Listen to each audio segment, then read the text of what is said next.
Hello everyone, I welcome you all to this incredible platform of learn with Meeju. कैसे हैं आप सब अच्छे होंगे, मज़े में होंगे, अपनी प्रिपरेशन अच्छे से कर रहे होंगे। 2 दिन से तो हमारा कोई लेक्चर नहीं आया था, ना ही कोई मॉक टेस्ट आया था। आपको पता है ईद थी और आपने अच्छे से सेलिब्रेट की होगी, होप सब ने। तो आज हम कंटिन्यू करेंगे, आज से हम क्लासेस अपनी कंटिन्यू करेंगे और आपने अपनी स्टडी को है जो फोकस करना है अच्छे से। ठीक है, अब ईद ख़त्म है, अब आपने क्या करना है, अपनी पढ़ाई पे अच्छे से ध्यान देना है, बाकी चीज़ों पे नहीं। ठीक है, आज का मॉक टेस्ट होने वाला है जेंडर इनइक्वलिटीज़ एंड इशू पे। आपको ये पता होना चाहिए पहले यूनिट के जो हमने मॉक टेस्ट लिए थे वो कंप्लीट हो चुके हैं, जिसमें हमने 10 MCQs लिए थे। बाकी तो हम लेक्चर्स डेली बेसिस पे लाते हैं 50 MCQs की सीरीज़। ठीक है, वो तो आप देखते ही होंगे, इन डिटेल में सारी चीज़ें वहाँ पे समझा देता हूँ, जिससे आपका टॉपिक पूरा क्लियर हो जाता है। ठीक है, बाकी मैं आपको व्हाट्सएप पे तो डेली इन्फॉर्म कर देता हूँ। चलिए, आज का जो टॉपिक है हमारे पास वो है जेंडर इनइक्वलिटीज़ एंड इशू, और ये यूनिट सेकंड है स्पेशलाइजेशन का। देखें, आपने क्या करना है, आपने अपने साथ नोटबुक और पेन रखना है। जैसे मैं डेली कहता हूँ, वीडियो के एंड पे आपने कमेंट बॉक्स में बताना है आपने 10 में से कितने स्कोर किए हैं। अगर आप 7 से अबव मार्क्स ला रहे हैं तो इसका मतलब आपकी स्टडी जो है वो अच्छी चल रही है और आप अच्छा परफॉर्म कर रहे हैं। मैंने आपको एक वीडियो लाया था कि आपने कैसे पढ़ना है, वो आपने देखा होगा, होप उससे भी आपने कुछ सीखा होगा। चलिए हम स्टार्ट करते हैं। आज का पहला क्वेश्चन क्या होने वाला है, देखिए वीडियो को लाइक कर दें, सभी क्लास में जुड़ जाएं और अपने दोस्तों से शेयर कर दिया करें। ठीक है, मैं आपके लिए फ्री ऑफ कॉस्ट जो है मटेरियल लाता रहूँगा, आपका काम है बस शेयर करना। आप हमें सपोर्ट करें, हम आपकी हर वक्त सपोर्ट करेंगे। चलिए डियर एस्पिरेंट्स, आज का पहला क्वेश्चन हमसे पूछा गया है, dash is discrimination on the basis of sex और जेंडर काजिंग वन सेक्स और gender to be routinely privilege to or prioritised over another. आपसे क्वेश्चन पूछा गया था ये एक किस तरह का डिस्क्रिमिनेशन है, जो किसके बेसिस पे है, सेक्स के बेसिस पे है, जेंडर के बेसिस पे है, काजिंग वन सेक्स और gender to be routinely privileged or prioritised over another. तो ऑप्शन है आपके सामने, जेंडर इनइक्वलिटीज और पॉलिटिकल इनइक्वलिटी या फिर wealth inequality, none of this. बताएं इस क्वेश्चन का क्या आंसर होगा, मोस्ट अप्रोप्रिएट आंसर क्या होगा इस क्वेश्चन का, बताएं जल्दी से। सारे के सारे सभी एस्पायरेंट्स इस क्वेश्चन का आंसर चूज़ करें, वीडियो को पॉज कर लें, फिर आंसर दें, क्या होगा बताएं ज़रा। तो सब ने आंसर चूज़ कर लिया होगा। इस क्वेश्चन का आंसर है gender inequalities is discrimination on the basis of sex और जेंडर काजिंग वन सेक्स और gender to be routinely privileged और प्रियोरिटाइज्ड ओवर एन अदर। ठीक है, तो इस क्वेश्चन का आंसर आपने सही किया होगा। Gender inequalities is discrimination on the basis of sex और जेंडर काजिंग वन सेक्स और gender to be routinely privileged और प्रियोरिटाइज्ड ओवर एन अदर। तो ये क्वेश्चन आप सबने ठीक किया होगा। चलिए क्वेश्चन पर सेकंड की बात करते हैं। आज का क्वेश्चन सेकंड क्या है हमारे पास, which of the following is are the causes of gender inequality. आपसे पूछा गया इनमें से कौन से काजेज हैं जेंडर इनइक्वलिटी के। चलिए चूज़ करें, ऑप्शन आपके सामने हैं। ऑप्शन क्या है, पहला इकोनॉमिक डिस्पैरिटीज़, ओके। उसके बाद लिमिटेड एक्सेस टू एजुकेशन, उसके बाद option C health care, option D है जेंडर बेस्ड वायलेंस और ऑप्शन ई है ऑल ऑफ दिस। आपसे क्वेश्चन में पूछा गया कौन से काजेज हैं इनमें से या है जेंडर इनइक्वलिटी का, बताएं क्या होगा आंसर। सभी के सभी चूज़ करें। ये जितने भी क्वेश्चन यहाँ लिए जाते हैं ये इंपॉर्टेंट क्वेश्चन होते हैं। एक आपको एनालाइज करवाते हैं कि आपने क्या क्या पढ़ा है, क्या नहीं पढ़ा है। ठीक है, हर एक सेक्शन को टच किया जाता है यहाँ पे। तो बताएं ज़रा इस क्वेश्चन का आंसर क्या होगा, कौन से काजेज हैं जेंडर इनइक्वलिटी के। चलिए सब ने आंसर चूज़ किया होगा डियर एस्पायरेंट्स। इस क्वेश्चन का आंसर है हमारे पास यहाँ पे ऑल ऑफ दीज। ये सारे के सारे काजेज जो है ना ये जेंडर इनइक्वलिटी के हैं। इकोनॉमिक डिस्पैरिटीज़ की बात करें, डिस्पैरिटीज़ की, लिमिटेड एक्सेस टू एजुकेशन की बात करें, हेल्थ केयर की बात करें, जेंडर बेस्ड वायलेंस की बात करें, ये सारे के सारे काजेज़ किस में आते हैं, जेंडर इनइक्वलिटी के काज हैं ये। तो आपने भूलना नहीं है, आपने दोनों क्वेश्चन ठीक किए होंगे। चलिए क्वेश्चन नंबर थर्ड की बात करते हैं। क्वेश्चन नंबर थर्ड क्या पूछा गया आपसे आज का, as per census 2011। Most important question है, गौर से समझना। आपसे क्वेश्चन में पूछा गया एज पर 2011 सेंसस, ठीक है, the gender ratio of India is how many females पर 1000 मेल्स।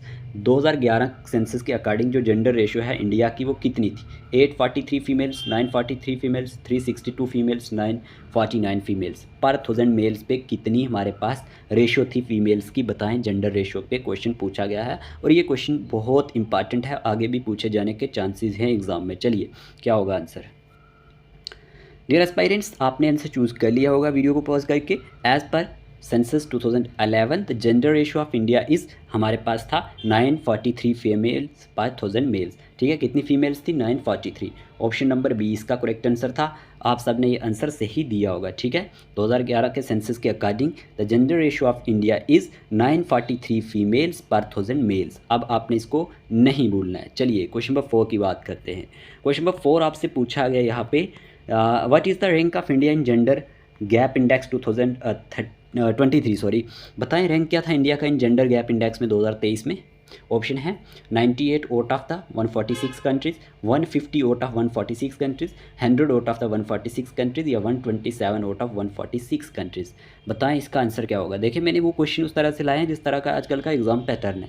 तो आपको रैंक पूछा गया है इंडिया का क्या है जेंडर गैप इंडेक्स 2023 में। करंट अफेयर का क्वेश्चन भी बन सकता है और ऐसे भी ऐसे क्वेश्चन पूछे जाते हैं। बताएं क्या होगा आंसर इसका। होप आप सब ने चूज़ कर लिया होगा सही करेक्ट आंसर इसका। ठीक है, क्या चूज़ किया आपने, सही किया होगा। तो इस क्वेश्चन का आंसर है dear aspirants 127 out of 146 countries, यानी कि ऑप्शन नंबर डी इसका करेक्ट आंसर है। आप सब ने ये क्वेश्चन ठीक किया होगा। ठीक है, अगर हम बात करते हैं ना इंडिया की, तो India has achieved an overall rank of 127 out of 146 countries in 2023। Okay, 2023 भी आप कह सकते हैं एडिशन ऑफ द रिपोर्ट। और India has closed 64.3% of the overall gender gap. तो ये आपने याद रखना है, ओवरऑल कितना था ये भी आप याद रख सकते हैं। चलिए 127 आउट ऑफ 146 ये आपने याद रखना है। चलिए हमारे पास आपने ये क्वेश्चन ठीक किया होगा। हमारे टोटल क्वेश्चन हो चुके हैं 4। ये 4 के 4 यानी कि आपने चारों के चारों क्वेश्चन अच्छे किए होंगे, ठीक किए होंगे, नेगेटिव क्वेश्चन नहीं करने हैं। क्वेश्चन नंबर 5 आपसे पूछा गया यहाँ पे, which article in the Indian constitution is related to gender equality. देखें कौन सा आर्टिकल है इंडियन कॉन्स्टिट्यूशन का जो जेंडर इक्वेलिटी के साथ रिलेट करता है। Article 1 article 33, article 14, article 4। तो बताएं 111 है, आर्टिकल 33 है, आर्टिकल 14 है या आर्टिकल 4 है। कौन सा आर्टिकल इंडियन कॉन्स्टिट्यूशन में जो है वो जेंडर इक्वलिटी के साथ रिलेट करता है। आपसे क्वेश्चन सिंपली ये पूछा गया है, बताएं क्या होगा आंसर इसका। Which article in the Indian constitution is related to gender equality. Video को पॉज करें और आंसर दें। ठीक है जी, आपने इसका आंसर भी करेक्ट किया होगा। तो इस क्वेश्चन का आंसर है हमारे पास आर्टिकल 14। क्या है, article 14 in the Indian constitution is related to gender equality. आपने याद रखना है आर्टिकल 14 किसके साथ रिलेट करता है, जेंडर इक्वलिटी के साथ रिलेट करता है। ये 5 के 5 क्वेश्चन आपने ठीक किए होंगे।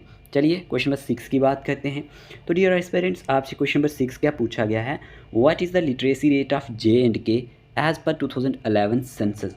कि लिटरेसी रेट क्या है जम्मू एंड कश्मीर का 2011 सेंसस के अकॉर्डिंग आपको ये बताना है। 67.16%, 50.10%, 45.12% या 56.41%।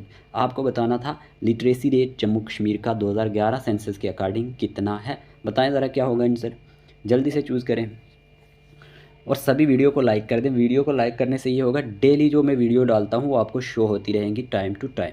ठीक है, जो हमारे व्हाट्सएप ग्रुप में नहीं हैं उनको भी शो होती रहेंगी, इसलिए वीडियो को लाइक कर दिया करो। ठीक है, चलिए डियर एस्पायरेंट्स आपको बताना था लिटरेसी रेट ऑफ, जो लिटरेसी रेट है जम्मू कश्मीर का 2011 सेंसस के अकॉर्डिंग कितना है। तो याद रखना 67.16%। Option number A correct answer था, आप सबने ठीक किया होगा। और according to 2011 census literacy rate in Jammu and Kashmir was 67.16%। Male literacy भी पूछ सकता है आपको, तब कितनी थी 76.75%। फीमेल लिटरेसी थी 56.43%। चलिए अगले क्वेश्चन की बात करते हैं। क्वेश्चन नंबर है 7, in which year Sati prevention act was introduced. कौन से साल हमारे पास सती प्रिवेंशन एक्ट इंट्रोड्यूस किया गया था। 1987, 1961, 1956, 1952। जल्दी से बताएं आंसर क्या होगा इस क्वेश्चन का। आपसे क्वेश्चन में पूछा गया in which year Sati prevention act was introduced, कौन से साल सती प्रिवेंशन एक्ट को इंट्रोड्यूस किया गया था। चलिए बताएं आंसर क्या होगा। तो जी एस्पायरेंट्स आपने आंसर चूज़ कर लिया होगा वीडियो को पास करके। तो इस क्वेश्चन का आंसर क्या है, इस क्वेश्चन का आंसर है 1987। ठीक है, 1987 में हमारे पास जो सती प्रिवेंशन एक्ट है इसको इंट्रोड्यूस किया गया था, ये पता होना चाहिए। दिस एक्ट, जो ये एक्ट है, may be called the commission of Sati prevention act 1987। इसे ये हमारे पास commission of Sati prevention act के नाम से भी जाना जाता था। फिर it extends to whole of India, जो पूरा इंडिया, होल ऑफ इंडिया में ये एक्सटेंड हुआ एक्सेप्ट किसके, state of Jammu and Kashmir के। तो ये बात भी आपने याद रखनी है इसके बारे में। चलिए ये क्वेश्चन आपका ठीक हुआ होगा। क्वेश्चन नंबर जो हमारे पास है अब यहाँ पे question number 8, which are the following is are the initiatives. Question क्या पूछा गया है, one of the most important question. Question में सिंपली पूछा गया है which are the following is are the initiatives to bridge gender gap in elementary education. कौन से जो हमारे पास इनिशिएटिव लिए गए हैं या लिया गया है ब्रिज करने के लिए, टू ब्रिज जेंडर गैप को एलिमेंट्री एजुकेशन में। बेटी बचाओ बेटी पढ़ाओ, सर्वा शिक्षा अभियान या फिर NGOs and community based organisation या ऑल ऑफ दिस। जल्दी से इस क्वेश्चन का आंसर बता दें, बहुत आसान क्वेश्चन है, बहुत ही इजी क्वेश्चन है। तो इसका आंसर आपने दे दिया होगा।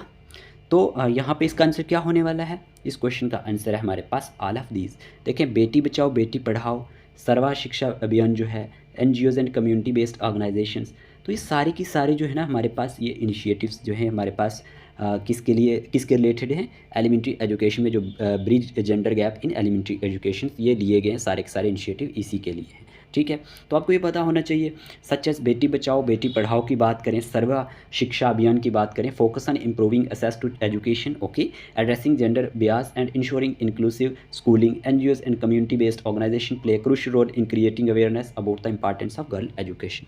तो डियर वंस, ये आपने याद रखना है इसके बारे में, ये सारे के सारे इनिशिएटिव इसी के लिए। देखिए, मैंने क्वेश्चन इस तरह से ये 10 के 10 क्वेश्चन फ्रेम किए हैं कि आपके सारे टॉपिक टच हो जाएं, आपको ये पता चल जाए कि हमें पढ़ना क्या है। उसी तरह से मैं ये मॉक टेस्ट लाता हूँ, इसलिए ये मॉक टेस्ट आपके लिए इंपॉर्टेंट हो जाते हैं। आप इनको स्किप मत किया करें, ये मत सोचा करें ये 10 क्वेश्चन है तो हमें इनका कोई फ़ायदा नहीं होगा, बहुत ज़्यादा फ़ायदा होगा। इससे ज़रूरी नहीं कि आपको यही 10 क्वेश्चन में से एग्ज़ाम में क्वेश्चन आएगा, लेकिन इन्हीं के इर्द गिर्द से क्वेश्चन आएगा। आपको ये समझना चाहिए कि इसी तरह के क्वेश्चन आपको एग्ज़ाम में बनेंगे। टॉपिक्स क्या पढ़ने हैं तो वो आपको यहाँ पे फोकस करने को मिलेगा। चलिए, अगला क्वेश्चन क्या पूछा गया? नेक्स्ट क्वेश्चन नंबर 9 पूछा गया, which state has lowest gender ratio in India? कौन सी स्टेट में लोएस्ट जेंडर रेशियो है इंडिया की? JNK, हरियाणा, मिजोरम, उत्तराखंड। आपसे लोएस्ट पूछा गया, नॉट हाईएस्ट, तो क्या होगा आंसर? तो डियर एस्पायरेंट्स, आपसे पूछा गया था lowest gender ratio in India, आपने आंसर चूज़ कर लिया होगा। तो इस क्वेश्चन का आंसर है हरियाणा। हरियाणा की बात करें, Haryana has India's lowest sex ratio भी आप कह सकते हैं, number of 877 females to 1000 males, okay. Pondicherry and Kerala there are more women than man, ये आपने याद रखना है। जहाँ पे वेयर किया था, देयर आर मोर वुमेन थी मैन के अकॉर्डिंग। और Kerala has India's highest sex ratio and figure shows a number of 1084 females to 1000 males. बहुत इंपॉर्टेंट क्वेश्चन है, तो इसको आपने भूलना नहीं है, ये इन्फॉर्मेशन आपने याद रखनी है। डेमोग्राफी में भी आपने पढ़ी होगी, हम डेमोग्राफी पे भी डिटेल लेक्चर लाएंगे। जहाँ से क्वेश्चन आपको पूछे जाते हैं वो सब मैं कवर करूँगा, आपको टेंशन लेने की ज़रूरत नहीं है। आपने ये क्वेश्चन ठीक किया होगा। तो आज का जो हमारे पास लास्ट क्वेश्चन है, क्वेश्चन बहुत इंपॉर्टेंट। आपसे क्वेश्चन पूछा गया, who publish the gender equality index report? कौन पब्लिश करता है जेंडर इक्वलिटी इंडेक्स रिपोर्ट? बहुत इंपॉर्टेंट क्वेश्चन है, बताएं। देखें, ये 10 के 10 क्वेश्चन बहुत इंपॉर्टेंट थे। WHO, UNDP, RBI, UN, बताएं क्या होगा answer? Who published gender equality index report? कौन पब्लिश करता है जेंडर इक्वलिटी इंडेक्स रिपोर्ट? बताएं क्या होगा आंसर? तो इस क्वेश्चन का आंसर हमारे पास क्या होने वाला है? इस क्वेश्चन का आंसर हमारे पास होने वाला है option number B, UNDP। Gender inequality index जो है ना, ये एक इंडेक्स होता है for the measurement of gender disparity that was introduced in 2010। Human development report जो 20th anniversary edition by the united nation development program, UNDP।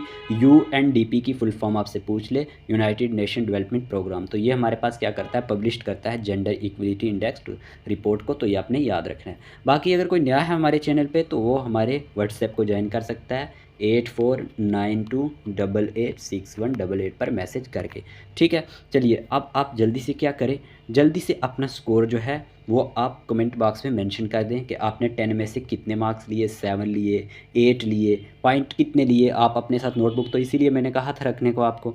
और hope आपको ये क्वेश्चन भी अच्छे लगे होंगे, अगर अच्छे लगे हैं तो कमेंट बॉक्स में वो भी बता दें। और आपको किस टॉपिक पे वीडियोस चाहिए होती हैं वो भी आप बता सकते हैं, क्योंकि हम आपके लिए ही तो लाते हैं वीडियो, हम अपनी मर्ज़ी से तो नहीं लाते। या फिर आपको थ्योरेटिकल पोर्शन पे अगर शुरू से दोबारा से वीडियो चाहिए तो मैं वो भी लाऊंगा, क्योंकि अभी आपका एग्ज़ाम जो है वो कुछ टाइम तो लगेगा उसको होने में। चलिए, आज की वीडियो के लिए इतना ही रखते हैं। अपनी हेल्थ के साथ साथ अपनी पढ़ाई पे भी फोकस कीजिएगा। Take care of your self.